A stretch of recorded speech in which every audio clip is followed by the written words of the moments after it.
大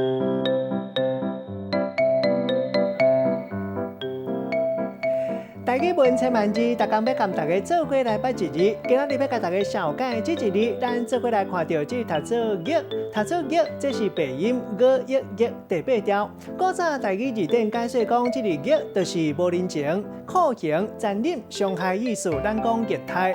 另外，还有一个鼻音读做月，像咱讲爱月，小等下再来甲大家小解。另外，目前咱讲疫症，那这里文音读做月，带大家做伙来小解两个词。头一个拄则讲到爱玉，代表讲互人感觉袂顺、无爽快。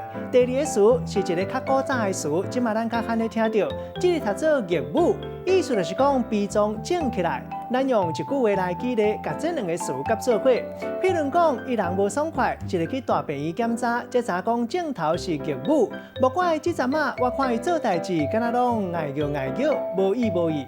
今仔日小解这一日，鼻音读做玉，也个有玉，文音读做玉，提供予大家参考。